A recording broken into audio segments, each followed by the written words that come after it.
नमस्कार दोस्तों, स्वागत है आपका हमारे YouTube channel AKG study centre में। दोस्तों, आज हम लाए हैं आपके लिए CTET एग्ज़ाम की तैयारी के लिए कुछ ऐसे प्रश्न जो आपके पिछले वर्षों के एग्ज़ाम में पूछे गए हैं। ये प्रश्न आपके हिंदी के पोर्शन के हैं। आपकी जो भाषा फर्स्ट आप लोग हिंदी चुनते हैं, उनके कुछ क्वेश्चन है। जैसा कि हम आपको बताएं और आप सब जानते हैं कि आपके हिंदी में 30 क्वेश्चन पूछे जाते हैं। आपके हर पोर्शन में लगभग 30 ही क्वेश्चन आते हैं और हिंदी के पोर्शन में भी 30 क्वेश्चन पूछे जाते हैं। आपने अगर सीटेट का एग्ज़ाम पहले कभी दिया है या आपने इसका प्रीवियस पेपर देखा है तो आप देखेंगे कि सीटेट एग्ज़ाम के हिंदी पोर्शन में 30 में से 15 क्वेश्चन ऐसे होते हैं जो पैराग्राफ पर निर्भर करते हैं। यानी एक पैराग्राफ दिया होगा, उनसे संबंधित क्वेश्चन पूछे गए होंगे। तो वो अगर आप उन क्वेश्चनों को हल करने के लिए थोड़ा सा भी समझ के साथ ध्यानपूर्वक अगर आप उस पैराग्राफ को पढ़ते हैं तो उन 15 क्वेश्चंस में आप 10 से 12 क्वेश्चन आसानी से सही कर सकते हैं।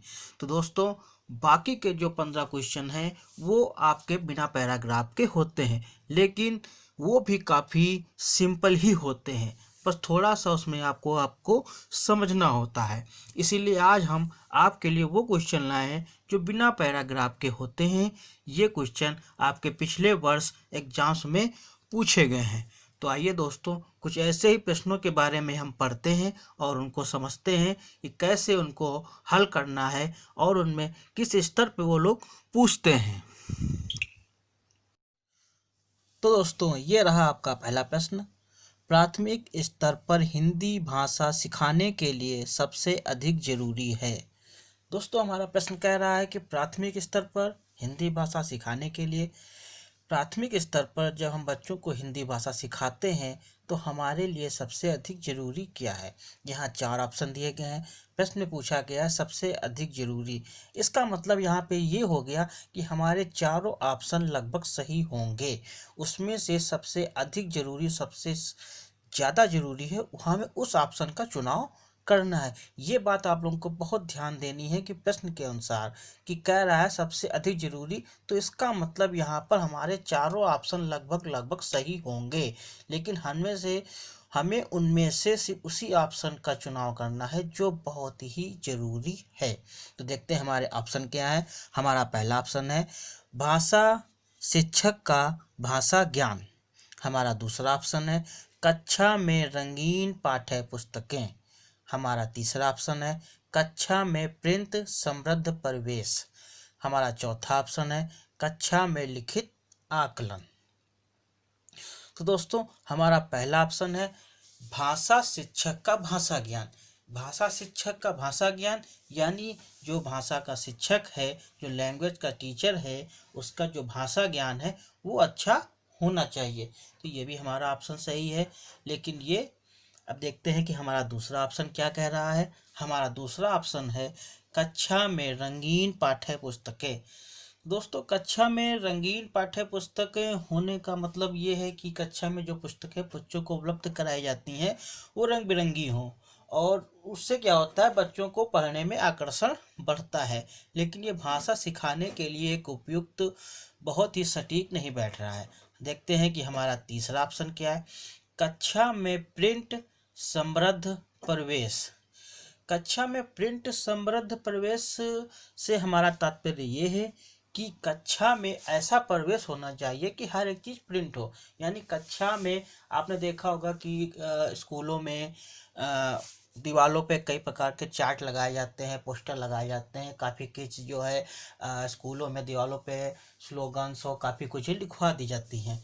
और शिक्षक को जो भी बच्चों को पढ़ाना है या किसी प्रकार का कोई उदाहरण देना है तो वो प्रिंट में या लेखन में मौजूद हो। तो इस प्रकार का अगर कक्षा में प्रवेश है तो बच्चे उनको पढ़कर समझकर, यानी बच्चे हमेशा उनको पढ़ते हैं, देखते हैं, भाषा को समझते हैं। तो ये हमारा ऑप्शन काफ़ी सटीक बैठ रहा है। कक्षा में लिखित आकलन। लिखित आकलन भी सही है, लेकिन उसमें क्या है, बच्चे सिर्फ लिखना ही सीखेंगे। भाषा के लिए पढ़ना और लिखना, समझना हर एक चीज़ जरूरी है। इसीलिए हमारा जो तीसरा ऑप्शन है कक्षा में प्रिंट समृद्ध प्रवेश, ये बहुत सटीक आंसर है, इसलिए इस प्रश्न का आंसर तीसरा, कक्षा में प्रिंट समृद्ध प्रवेश है, ये सही है। दोस्तों हमारा अगला प्रश्न है, बच्चे बोलचाल की भाषा का अनुभव लेकर विद्यालय आते हैं। दोस्तों इस प्रश्न से हमारा तात्पर्य यह है कि बच्चे, देखिए बच्चे जो जैसा उसका पर्यावरण, जैसे घर का माहौल होता है, जिस प्रकार का रहन सहन होता है, उस प्रकार के बच्चे बोलचाल की भाषा ही सीखते हैं। जैसे जिस लैंग्वेज में उसके परिवार में बात की जाती है, जैसे हम लोग हिंदी में हमारे घर में लोग बात करते हैं तो हम लोग हिंदी सीखते हैं। जहाँ मराठी बोली जाती है वहाँ पे लोग मराठी बोलते हैं तो उनके बच्चे मराठी ही सीखते हैं। विदेशों में जहाँ अंग्रेजी बोली जाती है वहाँ के बच्चे अंग्रेजी ही सीखते हैं। इसीलिए भाषा का अनुभव लेकर आते हैं, तो बच्चे बोलचाल की भाषा ही वो होती है। तो प्रश्न में कह रहा है कि बच्चे बोलचाल की भाषा का अनुभव लेकर विद्यालय आते हैं। इसका निहितार्थ है कि अब बच्चे बोलचाल की भाषा को अनुभव लेकर स्कूल आते हैं तो हमें इसको किस प्रकार हैंडल करना है, क्या करना है इसके लिए, ये पूछ रहा है। तो हम देखते हैं हमारे ऑप्शन क्या है। हमारा पहला ऑप्शन है, बच्चों को बोलचाल की भाषा ना सिखाई जाए। तो दोस्तों बच्चों को अगर बोलचाल भाषा आती है उनको ना सिखाई जाए तो ये कोई ऑप्शन सही नहीं है, क्योंकि बच्चे बोलचाल की भाषा आते हैं तो उनको सिखाना भी जरूरी है। ठीक है, तो ये हमारा पहला ऑप्शन सही नहीं है। देखते हैं दूसरा ऑप्शन क्या है, बच्चों की बोलचाल भाषा को सुधारा जाए। तो ये ऑप्शन काफ़ी कुछ हद तक ठीक कह सकते हैं, लेकिन अभी ये देखते हैं कि हमारे अगले ऑप्शनों के मुकाबले ये सही है या नहीं है। हमारा तीसरा ऑप्शन है, बच्चों के भाषाई अनुभव का उचित प्रयोग किया जाए। ये हमारा ऑप्शन काफ़ी सही है, क्योंकि बच्चों का जो भाषाई अनुभव है उसका उचित प्रयोग किया जाए। क्योंकि जो भाषा सीख के आते हैं, जो उनका अनुभव होता है, उसी के हिसाब से अगर उनको पढ़ाई का माहौल दे, उनको सिखाएं समझाएं तो वो काफ़ी अच्छे से सीखेंगे। तो इसीलिए हमारा जो तीसरा ऑप्शन है, अभी तक तीन ऑप्शन में तो तीसरा ऑप्शन सबसे सटीक बैठ रहा है। हमारा चौथा ऑप्शन है, बच्चों के भाषाई अनुभवों को कक्षा के बाहर रखा जाए। कक्षा के बाहर रखा जाए का मतलब ये है कि उनको अपनी बोलचाल की भाषा को कक्षा के अंदर न बोलने दिया जाए। तो ये सही नहीं है, क्योंकि अगर उनको अपनी बोलचाल की भाषा बोलने नहीं दी जाएगी तो वो बच्चे ना तो बोल पाएंगे, ना कुछ पूछ पाएंगे, ना कुछ समझ पाएंगे, इसीलिए वो कुछ भी सीख नहीं पाएंगे। इसीलिए हमारा चौथा ऑप्शन सही नहीं है। तो हमारा पहला, दूसरा और चौथा ऑप्शन सही नहीं है। हमारा जो तीसरा ऑप्शन है वो सबसे सही बैठता है। इसीलिए इस प्रश्न का ऑप्शन 3, बच्चों के भाषाई अनुभवों का उचित प्रयोग किया जाए, ये एकदम सही है। हमारा अगला प्रश्न है, भाषा सीखने सिखाने में आप किसे सबसे अधिक महत्वपूर्ण मानते हैं।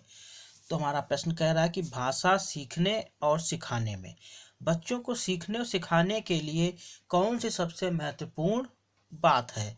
हमारे 4 ऑप्शन दिए गए हैं, कौन सी सबसे अधिक महत्वपूर्ण, यहाँ पर भी वही बात आती है कि हमारे 4 ऑप्शन हैं, चारों लगभग सही होंगे, लेकिन उनमें से एक सबसे सटीक और सही ऑप्शन होगा जो हमारे इस प्रश्न का आंसर होगा। अब देखते हैं कि हमारे कौन कौन से ऑप्शन हैं। हमारा पहला ऑप्शन है संज्ञानात्मक विकास, दूसरा है सामाजिक अंतःक्रिया, तीसरा है दृश्य श्रव्य सामग्री और चौथा है बाल साहित्य। अब हम देखते हैं कि हमारा कौन सा ऑप्शन सबसे सही है। हमारा पहला ऑप्शन था संज्ञानात्मक विकास। तो दोस्तों हमारा पहला ऑप्शन है संज्ञानात्मक विकास। अब पहले हम संज्ञानात्मक विकास का अर्थ समझते हैं। संज्ञान शब्द का अर्थ है जानना या समझना। यह एक ऐसी बौद्धिक प्रक्रिया है जिसमें विचारों के द्वारा ज्ञान प्राप्त किया जाता है। संज्ञानात्मक विकास शब्द का प्रयोग मानसिक विकास के व्यापक अर्थों में किया जाता है, जिससे बुद्धि के अतिरिक्त सूचना का प्रत्यक्षीकरण, पहचान और व्याख्या आता है। दोस्तों संज्ञानात्मक विकास को अगर हम सरल शब्दों में समझें तो बच्चों के मानसिक विकास की बात आती है। अब बच्चों का मानसिक विकास हो रहा है तो इसका मतलब ये नहीं है कि वो भाषा को बहुत अच्छी तरह से सीख रहा होगा। ठीक है, तो मानसिक विकास से ही भाषा को सीखेगा, लेकिन हमारे प्रश्न के अनुसार ये हमारा पहला ऑप्शन सटीक नहीं बैठ रहा है। हमारा देखते हैं दूसरा ऑप्शन क्या है। हमारा दूसरा ऑप्शन है सामाजिक अंतःक्रिया। तो सामाजिक अंतःक्रिया से हमारा तात्पर्य यह है कि जब बच्चा समाज में रहता है, समाज के लोगों के साथ उठता है, बैठता है, बोलता है, चलता है, समाज के जो बच्चे हैं उनके साथ खेलता है, उनसे बातचीत करता है, तो उसे सामाजिक अंतःक्रिया कहते हैं। अब बच्चा समाज में जब रहेगा, सब बच्चों के साथ खेलेगा, बोलेगा, बतलाएगा, तो वो भाषा को ही सीखेगा। जैसे उसके रहन सहन की भाषा होगी उस भाषा को वो सीखेगा। तो हमारा जो ये दूसरा ऑप्शन है ये हमारे प्रश्न के अनुसार काफ़ी सही बैठ रहा है। अब हम देखते हैं हमारा तीसरा ऑप्शन क्या है। श्रव्य, दृश्य, श्रव्य सामग्री। दृश्य श्रव्य सामग्री क्या होती है? दृश्य माने देखना, श्रव्य माने सुनना, यानी ऐसी सामग्री जो हम बच्चे देखें और ऐसी सामग्री जो बच्चे सुने। तो इससे भी भाषा का विकास होता है। ऐसा नहीं है कि जो बच्चे जो देखेंगे उनको पढ़ेंगे और जो सुनेंगे उससे विकास होगा। लेकिन ये हमारा ऑप्शन काफ़ी सटीक नहीं बैठ रहा है। हमारा चौथा ऑप्शन है बाल साहित्य। अब बच्चों को अगर बाल साहित्य के बारे में पढ़ाया जाए या बाल साहित्य के बारे में समझाया जाए या बाल साहित्य की बात करें तो इससे भी भाषा के सीखने और सिखाने की बात नहीं आती है। तो इसीलिए हमारे इस प्रश्न का जो दूसरा ऑप्शन है सामाजिक अंतःक्रिया, ये हमारे प्रश्न के अनुसार काफ़ी सटीक बैठ रहा है, क्योंकि प्रश्न में भाषा सीखने और सिखाने की बात की जा रही है। जो भाषा है, भाषा क्या होता है? भाषा का अर्थ यह है कि हमारे जो बातचीत करने का तरीका है, हमारे जो बातचीत करने का तरीका होता है उसे ही हम भाषा कहते हैं। हम जैसे शब्दों को बोलते हैं, शब्दों का प्रयोग करते हैं, उसे ही भाषा कहते हैं। इसीलिए हमारे इस प्रश्न का सही आंसर नंबर 2 सामाजिक अंतःक्रिया। हमारा अगला प्रश्न है हिंदी भाषा शिक्षक का यह प्रयास होना चाहिए कि वे। अब यहाँ पे जो शिक्षक है उसकी बात हो रही है कि जो हिंदी भाषा का शिक्षक है उसका बच्चों के लिए क्या प्रयास कक्षा में होना चाहिए। तो देखते हैं कि हमारा जो 4 ऑप्शन है हमारे वो क्या है। हमारा पहला ऑप्शन है बच्चों की भाषा संबंधी सहज रचना शक्ति को बढ़ने के अवसर दे। बच्चों की भाषा संबंधी सहज रचना शक्ति को बढ़ने के अवसर दे, मतलब बच्चों की जो भाषा है उसके जो उनको सीखने की, सहजने की जो रचना शक्ति है उसको बढ़ने के अवसर दे, ताकि वो अपनी भाषा को अपना निखार कर सके, भाषा को समझ सके और अपनी भाषा का निखार कर सके।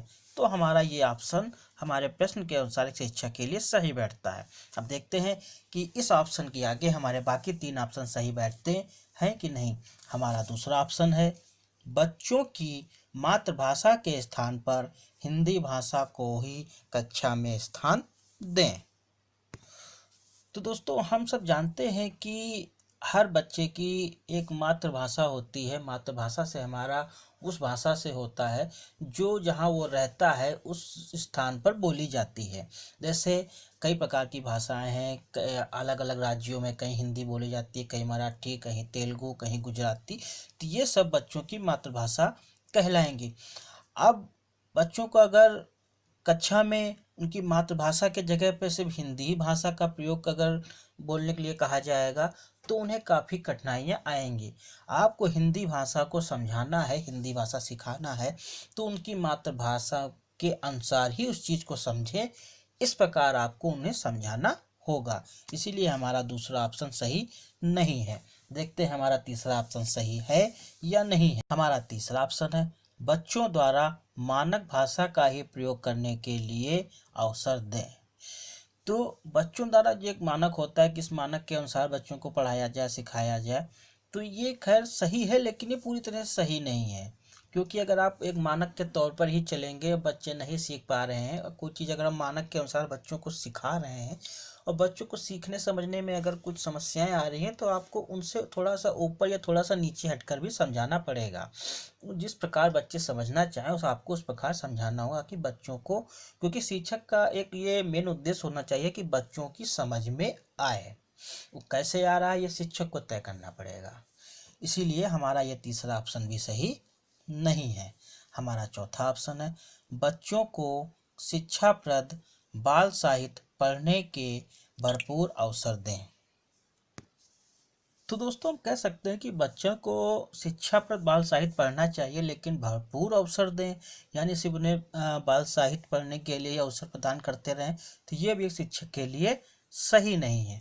तो दोस्तों हम यहाँ पर देखते हैं कि हमारा कुछ ऑप्शन नंबर 1 पहले सही बैठा था और बाकी हमारे दूसरा, तीसरा, चौथा हमारे प्रश्न के अनुसार सटीक नहीं बैठ रहे हैं। इसलिए हमारे इस प्रश्न का आंसर ऑप्शन नंबर 1 सही। तो दोस्तों हमारा अगला प्रश्न है, कक्षा 5 के बच्चों के भाषा आकलन के संदर्भ में आप किस सवाल को सबसे कमजोर मानते हैं।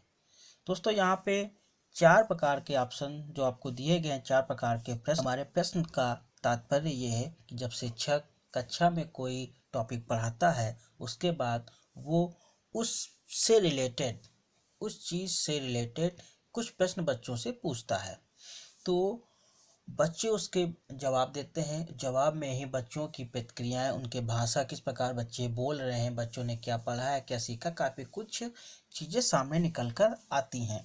इसी प्रकार के 4 हमारे ऑप्शन दिए गए हैं। इनमें से पूछ रहा है कि सबसे कमज़ोर कौन सा है, यानी किस प्रश्न से बच्चों की प्रतिक्रियाएँ बहुत कम आएंगी, वो हमें ऑप्शन ढूंढना है। तो हम देखते हैं दोस्तों, हमारा पहला ऑप्शन है, केशव सबसे क्या कहता होगा, कल्पना करके केशव के शब्दों में लिखो। शिक्षक ने कहा कि केशव सबसे क्या कहता होगा, ये सोचकर केशव के शब्दों में कल्पना करके, यानी बच्चों को सोचने के लिए कहा कि बच्चे अब सोचेंगे कि केशव सबसे क्या कहता होगा। कोई कई प्रकार की बातों को सोचेंगे और फिर उन्हें लिखेंगे। तो ये प्रश्न जो हमारा शिक्षक ने कहा, पूछा, काफ़ी सही है। तो देखते हैं कि हमारा दूसरा ऑप्शन क्या है। हमारा दूसरा ऑप्शन है, यदि इला तुम्हारे स्कूल में आए तो उसे किन किन कामों में परेशानी होगी। अब यहाँ पे शिक्षक कह रहा है कि इला तुम्हारे स्कूल में आए तो उन्हें किन किन कामों में परेशानी होगी, यानी यहाँ पे भी बच्चे अगर सोचेंगे तो कई चीज़ों को सोचेंगे, वो एक ही चीज़ को नहीं सोचेंगे कि हाँ उसको ये परेशानी होगी। जो भी बच्चा सोचेगा वो 4-5 चीज़ों के बारे में सोचेगा, अपनी जी प्रतिक्रिया देगा कि हाँ सर इला आएगी तो उसे ये प्रॉब्लम होगी, इला आएगी तो। हर बच्चा एक अलग अलग प्रकार की चीज़ बताएगा। भले ही एक बच्चा एक ही चीज़ बताए, लेकिन अगर 10 बच्चे हैं तो लगभग 10 अलग अलग चीज़ें बताएंगे, तो यहाँ पे भी कई चीज़ें निकल कर आएंगी। तो हमारा ये भी प्रश्न सही है।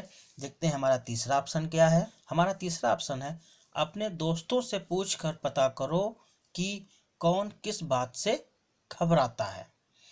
अब यहाँ पे शिक्षक ने कहा अपने दोस्तों से पूछ कर पता करो कि कौन किस बात से घबराता है। तो अब बच्चे जो हैं अपने हर दोस्त से पूछेंगे कि तुम बताओ तुम किस बात से घबराते हो, तुम बताओ किस बात से घबराते हो। तो यहाँ पर भी कई प्रकार की चीज़ें सामने निकल कर आएंगी। हर बच्चे की अलग प्रतिक्रिया होगी, हर बच्चे का अलग एक डर होता कि हमको हाँ इस चीज़ से डर लगता है। यहाँ पे भी कई चीज़ें निकल कर आएंगी। तो ये भी हमारा प्रश्न एक शिक्षक के द्वारा पूछा गया प्रश्न सही है। तो देखते हैं कि हमारा चौथा, अब हमारे 3 प्रश्न लगभग तीनों, अब हमारे 3 ऑप्शन लगभग सही हुए। देखते हैं हमारा चौथा ऑप्शन क्या कहता है। हमारा चौथा ऑप्शन है, ईदगाह कहानी में हामिद ने मेले से क्या खरीदा। अब दोस्तों मान लिया शिक्षक ने ईदगाह कहानी के बारे में बच्चों को पढ़ाया, उसके बाद उन्होंने पूछा कि ईदगाह में हामिद ने मेले से क्या खरीदा। तो लगभग लगभग सारे बच्चों के जवाब सेम होंगे, क्योंकि इस प्रश्न का आंसर एक ही है। मान लिया अगर हामिद ने एक चीज़ खरीदी, 2 चीज़ खरीदी, या कोई और दूसरा टॉपिक है उसमें अगर कोई दूसरा अगर कैरेक्टर होता उसने 3 चीज़ें खरीदी होती, तो बच्चे भले सब अलग अलग बताए, लेकिन उन 3 चीज़ों से हटकर कोई चौथी चीज़ बच्चा नहीं बताएगा। इसीलिए जैसा कि प्रश्न में हमारे पूछा गया कि आप किस सवाल को सबसे कमज़ोर मानते हैं, तो हमारा जो चौथा ऑप्शन है वो सबसे कमज़ोर सवाल है। ठीक है, इसीलिए हमारे इस प्रश्न का आंसर ऑप्शन नंबर 4 दोस्तों होगा। हमारा अगला प्रश्न है, डैश भाषा का अति महत्वपूर्ण प्रकार है।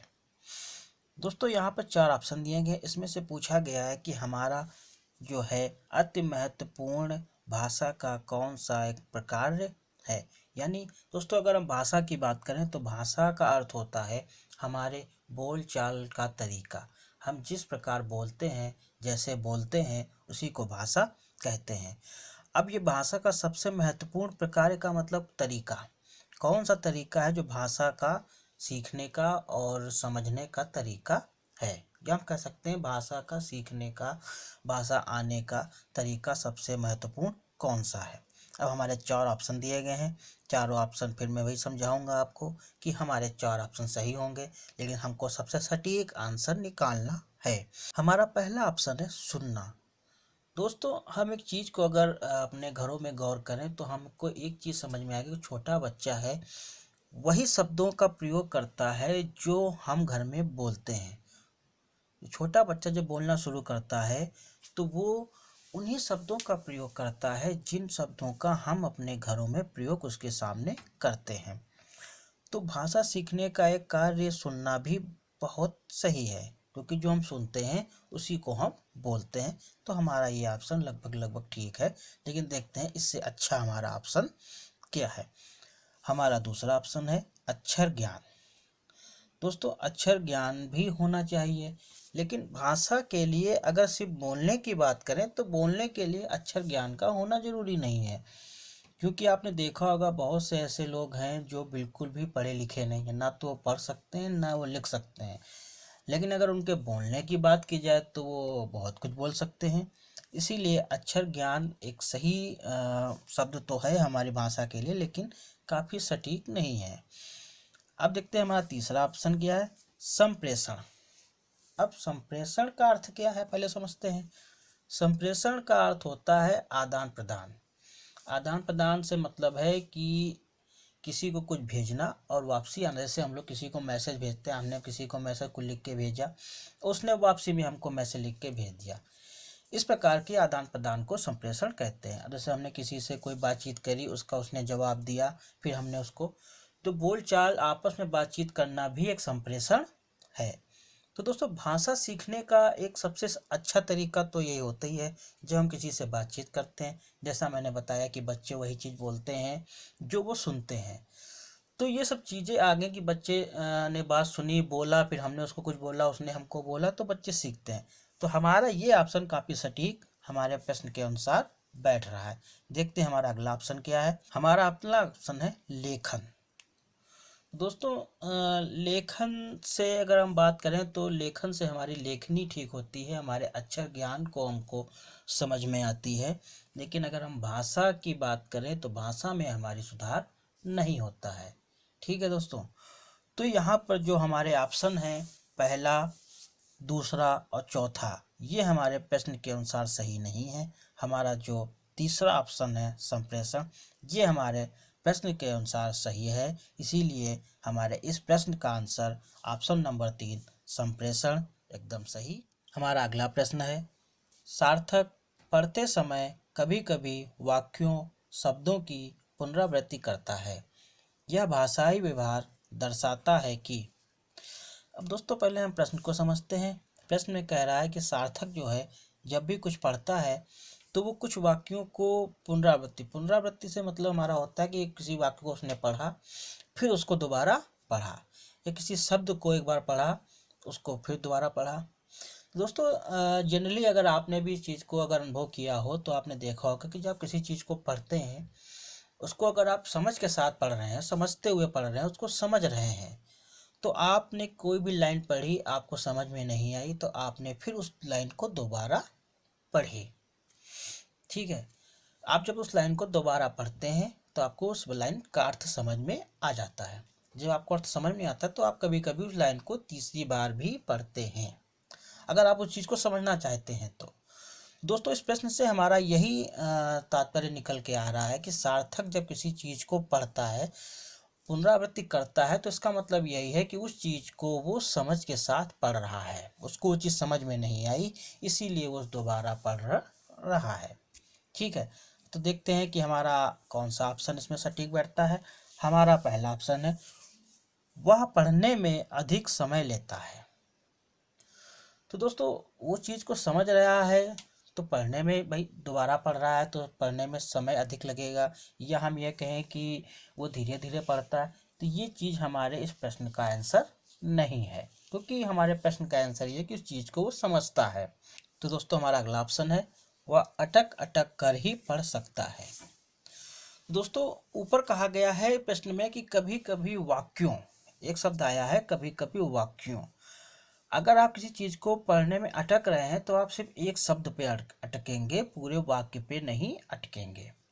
ठीक है, तो ऊपर प्रश्न में कहा गया है कभी कभी वाक्यों शब्दों की, तो शब्दों को भी वो पुनरावृत्ति करता है और वाक्यों की भी। तो इसीलिए हम ये नहीं कह सकते कि वह अटक अटक कर ही पढ़ सकता है, तो अटक अटक कर नहीं पढ़ता है, क्योंकि अगर वो अटकता तो किसी एक शब्द पर अटकता। क्योंकि कभी कभी आपने देखा होगा कि जब हम कुछ पढ़ते हैं बहुत कठिन शब्द आ जाता है तो हम अटक जाते हैं, उसको एक बार में या दो बार में, तीन बार में हम पढ़ पाते हैं। लेकिन ऐसा नहीं है, हमारे प्रश्न के अनुसार ऐसा नहीं है, इसीलिए हमारा ऑप्शन नंबर 2 सही नहीं है। देखते हैं हमारा ऑप्शन तीसरा क्या कह रहा है। वह समझ के साथ पढ़ने की कोशिश करता है। तो दोस्तों जो बात हमने आपको अभी प्रश्न के अनुसार समझाई, वही हमारा ऑप्शन तीसरे में बात निकल कर आई कि वह समझ के साथ, वह हर एक चीज़ को समझ के साथ पढ़ने की कोशिश करता है, इसीलिए चीज़ों को बार बार पढ़ता है। जो चीज़ उसको समझ में नहीं आती है वो उसी चीज़ को दोबारा पढ़ता है। तो हमारा प्रश्न का ऑप्शन हमारा तीसरा सही है। तो देख लेते हैं हमारा चौथा ऑप्शन क्या है। उसे लंबे शब्दों को पढ़ने में कठिनाई होती है।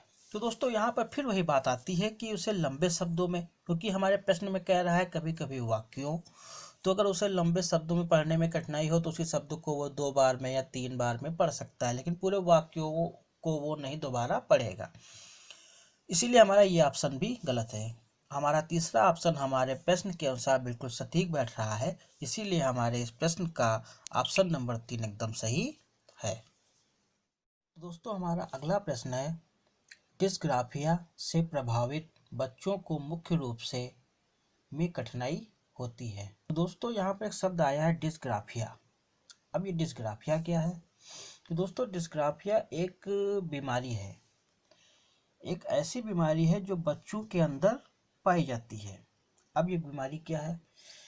कुछ बच्चे ऐसे होते हैं जिनको लिखने में दिक्कत होती है, उनको पढ़ना आता है, समझना आता है, लेकिन अगर आप उनसे लिखने की बात करें तो वो सही से लिख नहीं पाते हैं। आप उनको पेंसिल पकड़ाने की कोशिश करेंगे तो सही से पेंसिल नहीं पकड़ेंगे, और आप उनसे को लिखने के लिए कुछ कहेंगे तो सही से लिखेंगे नहीं। ठीक है, डिस्ग्राफिया एक खास तरह की सीखने की अक्षमता है जो लेखन के कौशल पर असर डालती है। इसमें स्पेलिंग, हस्तलेखन और कॉम्प्रीहेंशन यानी अवधारणात्मक पाठों, शब्दों, वाक्यों, पैराग्राफों को लिखने में बाधित होती है। तो यहाँ पे ये चीज़ एक समझ में आती है कि जिन बच्चों को लिखने में कठिनाइयाँ होती है उनको एक प्रकार की बीमारी के रूप में कहा गया है, और इस बीमारी को नाम दिया गया है डिस्ग्राफिया। तो देखते हैं कि हमारा डिस्ग्राफिया से कौन सा ऑप्शन सही है। हमारा पहला ऑप्शन है सुनने, तो ये गलत है। हमारा दूसरा ऑप्शन है बोलने, ये भी गलत है। हमारा तीसरा ऑप्शन है पढ़ने, ये भी गलत है। हमारा चौथा ऑप्शन है लिखने। जैसा हमने आप लोगों को बताया कि डिस्ग्राफिया बीमारी का मुख्य लक्षण होता है कि बच्चों के लिखने में कठिनाई होना, इसीलिए हमारे इस प्रश्न का ऑप्शन है चौथा, लिखने। दोस्तों हमारा अगला प्रश्न है, भाषा सीखने के संदर्भ में कौन सा कथन सही है। दोस्तों एक बच्चा जब भाषा सीखता है तो वही भाषा सीखता है जो भाषा सुनता है। वो जिस तरह की भाषा, जिन शब्दों को वो सुनता है उन्हीं शब्दों को वो अपने बोलने में प्रयोग करता है, इसी प्रकार वो भाषा सीखता है। तो देखते हैं कि हमारे प्रश्न कह रहा है कि भाषा सीखने के संदर्भ में, तो देखते हैं कि हमारे सीखने के संदर्भ में हमारे चारों ऑप्शन में से कौन सा ऑप्शन हमारा सही है। तो हमारा पहला ऑप्शन है बच्चों में भाषा अर्जित करने की जन्मजात क्षमता होती है। दोस्तों यहाँ पे कह रहा है कि जन्मजात क्षमता होती है, तो जैसा हमने आपको बताया कि बच्चे जो सुनते हैं वही बच्चे बोलते हैं, इसीलिए बच्चा जन्म से ही सुन सकता है, भले ही वो बोल नहीं सकता है लेकिन जन्म से ही वो सुनना शुरू कर देता है, इसीलिए हम इस ऑप्शन को सही कहेंगे। देखते हैं कि हमारे अगले ऑप्शन क्या कह रहे हैं।